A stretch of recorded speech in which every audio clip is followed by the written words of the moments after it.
ಸ್ವಲ್ಪ ಸ್ಪೆಷಲ್ ಇದೆ. ಎಷ್ಟು ಬೇಕು? ಸೊಪ್ಪು ಒಂದು ಕಟ್ಟೆ ಎಷ್ಟಂತೆ? 20 ರೂಪಾಯಿ. ಅಷ್ಟು ಹೇಳ್ತೀರಾ? ಅಲ್ಲಿ ನೋಡಿದ್ರೆ ಬೇರೆ ಕಡೆ 15 ರೂಪಾಯಿ ಹೇಳ್ತಾರೆ. ನಾವು ಅಲ್ಲಿಂದ ತಗೊಂಡ್ಬಂದಿದ್ದು ಮಾರೋದಕ್ಕೆ 5 ರೂಪಾಯಿ ಲಾಭ ಬೀಳ್ತಾ. ನೀವೇ ಹೊಲದಲ್ಲಿ ಮಾಡ್ತೀರಾ ಅಥವಾ ಬೇರೆ ಕಡೆಯಿಂದ ತಗೊಬರ್ತೀರಾ? ಬೇರೆ ಕಡೆಯಿಂದ ಹೊಲದಲ್ಲಿ ಮಾಡಿದ್ರೆ ನಿಮ್ಗೆ ಇನ್ನೂ ಕಮ್ಮಿ ಬರುತ್ತಲ್ಲ ಆಂಟಿ? ನಮ್ಗೆ ಹೊಲ ಇರ್ಬೇಕಲ್ವಾ ನಾವು ಮಾಡಕ್ಕೆ. ಹೌದಾ? ಸರಿ, 2 ಕಟ್ಕೊಡ್ರಿ. ಬೇರೆ ಎಲ್ಲ ಫ್ರೆಶ್ ಏನಪ್ಪ? ಎಷ್ಟು? 40 ರೂಪಾಯಿ. ಏನೇ ಅಂತಲ್ಲ ಅಷ್ಟು ಹೇಳ್ತಾರೆ, ಸ್ವಲ್ಪ ಕಡಿಮೆ ಮಾಡ್ಕೊಳ್ರಿ. ಮಾರ್ಕೆಟ್ ರೇಟ್ ಜಾಸ್ತಿ ಇರುತ್ತಲ್ಲಪ್ಪ. ನಾನು ಒಂದು 35 ರೂಪಾಯಿ ಮಾಡ್ಕೊಡ್ರಿ.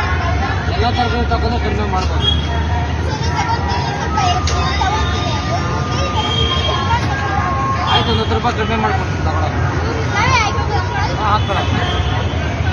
ಏನೇ ಅಂಕಲ್ 80 ರೂಪಾಯಿ ಇದೆ, ಎಲ್ಲ ಈ ಥರ ಆಗೈತೆ. 20 ಕೆಜಿ 60 ಕೆಜಿ ಎಷ್ಟು ಕೊಡ್ರಿ? 60 ಕೆಜಿ ಮತ್ತೆ ಎಷ್ಟು ಇದೆ ಅಂಕಲ್? ಒಂದು ರೇಟ್ ಇರುತ್ತಪ್ಪ.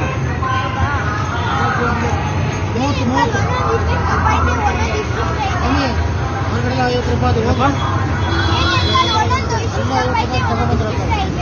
ಮಾರ್ಕೆಟ್ ರೈತರು ಬೆಳೆದಿರೋದು ಏನು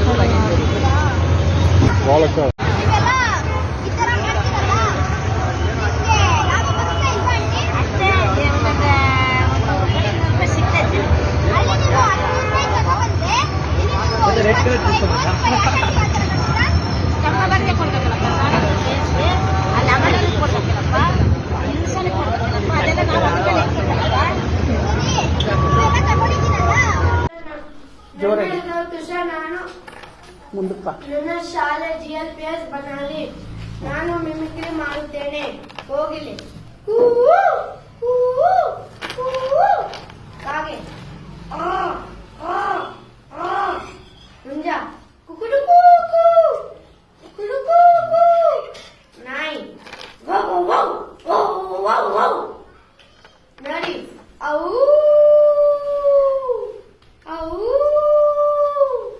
ಹಸು ಅಂಬಾ ಅಂಬಾ. ಕತ್ತೆ ಈ ಹಂದಿ. ನವಿಲು